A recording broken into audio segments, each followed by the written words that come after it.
Welcome to BDTech abroad. যে বিষয়টা নিয়ে কথা বলবো সেটা হচ্ছে সার্বিয়ার ওয়ার্ক পারমিট নিয়ে কথা বলবো। সার্বিয়ার ওয়ার্ক পারমিটে এই মুহূর্তে কি ভিসা হচ্ছে কিনা, প্লাস হচ্ছে ভিসা হলে কত টাকা খরচ হচ্ছে বা কি প্রসেসে গেলে আপনি সার্বিয়ার ওয়ার্ক পারমিটটা পেতে পারেন সেটা নিয়ে মূলত আজকের এই ভিডিও। এখানে যেটা রয়েছে, সার্বিয়াতে কিন্তু ভিসাটা ওপেন রয়েছে, অর্থাৎ হচ্ছে সার্বিয়ার সবচেয়ে গুরুত্বপূর্ণ যে বিষয়টা সেটা হচ্ছে কোনো কর্মীকে ইন্ডিয়া যেতে হয় না, কিন্তু ভিসা হয় মূলত ইন্ডিয়া থেকে। এখানে দুইটা অ্যাপ্লিকেশন সেন্টার রয়েছে যাদের মাধ্যমে তারা কিন্তু স্টিকার করে থাকে। সেখানে যেটা রয়েছে আপনার পুরো প্রসেসটা কিভাবে হয়, প্রসেসটা হচ্ছে অনেকে হয়তো বলছে যে হচ্ছে যেটা রয়েছে আপনার সার্বিয়া ভিসাটা স্টপ হয়ে গেছে বা হচ্ছে না।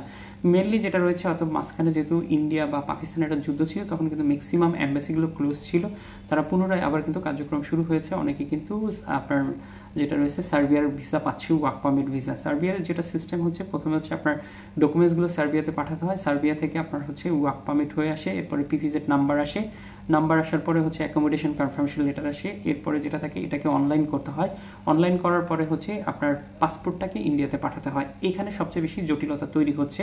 জটিলতা যেটা রয়েছে, এই মুহূর্তে বাংলাদেশের প্রায় 80,000-এর কাছাকাছি ফাইল কিন্তু পেন্ডিং হয়ে রয়েছে।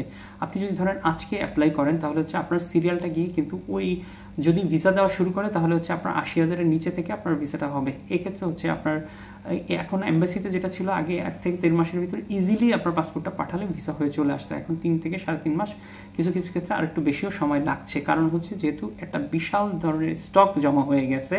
আর সার্বিয়াতে এই মুহূর্তে বিভিন্ন ধরনের কাজের কিন্তু ভিসা হচ্ছে, যেমন কনস্ট্রাকশনে হচ্ছে, ফ্যাক্টরিতে হচ্ছে, আপনার আবাসিক হোটেল হচ্ছে, রেস্টুরেন্ট হচ্ছে, প্লাস হচ্ছে বিভিন্ন ধরনের কাজের কিন্তু ভিসা হচ্ছে। এখানে সবচেয়ে যেটা প্রবলেমের যে বিষয়টা সেটা হচ্ছে বাংলাদেশি কর্মীরা সার্বিয়া থেকে গিয়ে বিভিন্ন দেশে গেম দিচ্ছে। এক্ষেত্রে যেটা রয়েছে, এই বাজারটা আস্তে আস্তে কিন্তু সংকুচিত হয়ে যাবে, প্লাস হচ্ছে বন্ধ হয়ে যাবে। আপনারা একটা জিনিস চিন্তা করেন, যে কোম্পানি আপনাকে নিচ্ছে সেই কোম্পানি কিন্তু ব্যাকগ্রাউন্ডটা কিন্তু সার্বিয়ান গভর্নমেন্ট চেক করতেছে যে এই কোম্পানিকে লোক দেওয়ার মতো ক্যাপাবিলিটি আছে কিনা, তারা ট্যাক্সটা ঠিকঠাক মতো পে করছে কিনা, অনেকগুলো ইস্যুর উপর বেসমেন্ট করে কিন্তু একটা ফরেনার ওয়ার্কারের জন্য কিন্তু ওয়ার্ক পারমিটটা ইস্যু হয়।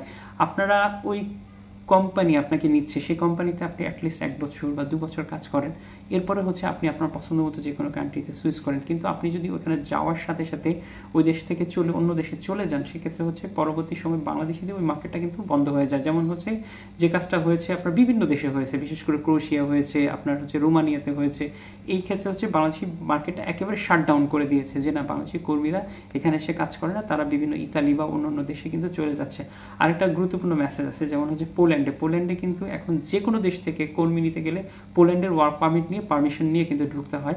সেক্ষেত্রে হচ্ছে মানে এখন আপনি চাইলে ইউরোপের যে কোনো জায়গায় গিয়ে সেক্ষেত্রে হচ্ছে আপনি পোল্যান্ডে গিয়েও এখানে স্থায়ীভাবে হতে পারছেন না, বা হচ্ছে আপনি ভিসাটা চেঞ্জ করতে পারবেন না। এরকম অনেকগুলো দেশ ছিল যে জায়গাটা তারা কিন্তু আস্তে আস্তে সংকুচিত করে নিয়ে আসতেছে। দ্যাটস ওয়াই হচ্ছে যারা মূলত সার্বিয়া বা রোমানিয়া বা ক্রোয়েশিয়াতে যাবেন, তারা কিন্তু একটা জিনিস মাথায় নিয়ে যাবেন যে আমি একটা কোম্পানিতে যাচ্ছি, একটা জায়গায় যাচ্ছি, সেখানে আমি 1 বছর বা 2 বছর কাজ করি, এর পরবর্তী সময় আমি আমার পছন্দ মতো যে কোনো কান্ট্রিতে আমি সুইচ করি। সেক্ষেত্রে হচ্ছে আপনার নলেজ বাড়বে, ইউরোপিয়ানদের সাথে কিভাবে কাজ করতে হয় সেই জিনিসটা আপনি বুঝবেন। তাহলে হচ্ছে আপনার কাজের ধরন বা হচ্ছে আপনি আপনার ক্যারিয়ার নিয়ে ভালো করতে পারবেন। আপনার কাছে মনে হয় যে ইতালি বা অন্যান্য দেশে যাওয়ার সাথে সাথেই কিন্তু আপনি ভালো কিছু করতে পারবেন, দ্যাটস এরকম না। তো যেটা রয়েছে, আপনি এখানে লিগালি ওয়ার্ক পারমিট পাচ্ছেন, আপনি লিগালি থাকতে পাচ্ছেন, আপনি ভালো স্যালারি পাচ্ছেন, দ্যাটস ওয়াই কেন আপনি ওই দেশ থেকে ওইখানে চেঞ্জ করবেন বা চলে যাবেন। এই মুহূর্তে সার্বিয়ার ভিসাগুলোর রেট কেমন হচ্ছে, আমরা পার্সোনালি কয়েকটা এজেন্সিতে কথা বলে যে যতটুকু জানতে পেরেছি, 8 থেকে 10 লাখ টাকার মতো সার্বিয়ার ভিসার খরচ হচ্ছে। প্লাস কেন না হচ্ছে, খরচ হওয়ার কারণ আছে, বিভিন্ন পার্টে তাদের কিন্তু কস্টিং হয়ে থাকে। এই জন্য যেটা থাকে, যারা এই মুহূর্তে সার্বিয়ার জন্য অ্যাপ্লাই করতে চাচ্ছেন তারা অ্যাপ্লাই করতে পারেন খুবই ইজিলি, খুব সহজে কিন্তু সার্বিয়ার ভিসা হয়ে যায়, কেননা প্যাসেঞ্জারের কোনো হ্যাসেল নাই। যেমন হচ্ছে আপনার কোনো ইন্টারভিউ লাগছে না, আপনার কোনো দেশে ট্রাভেল করতে হচ্ছে না। আপনার প্রসেস হচ্ছে যিনি এজেন্সি রয়েছে তার যদি ঠিকঠাক মতো কোম্পানি থাকে সার্বিয়াতে, বা যেখান থেকে তিনি ওয়ার্ক পারমিট নিচ্ছে, কোম্পানি যদি ভালো হয়, কোম্পানির গুডউইল যদি ভালো হয়, তাহলে খুব সহজে ইজিলি কিন্তু সেখান থেকে ভিসা পেয়ে যাবে। দ্যাটস ওয়াই হচ্ছে আপনার হয়তো সময় লাগতে পারে, কিন্তু যদি আপনার রাইট জায়গায় আপনি আপনার ফাইলটাকে সাবমিশন করতে পারেন, কিন্তু সার্বিয়ার ভিসাটা ইজিলি পাবেন। যদি সার্বিয়া নিয়ে আপনাদের আরও কারো কোনো তথ্য জানার থাকে অবশ্যই কমেন্টসে কমেন্ট করবেন, আপনাদের আরও তথ্য দিয়ে আমরা সহযোগিতা করার চেষ্টা করব। সবাই ভালো থাকবেন, সুস্থ থাকবেন, আল্লাহ হাফেজ।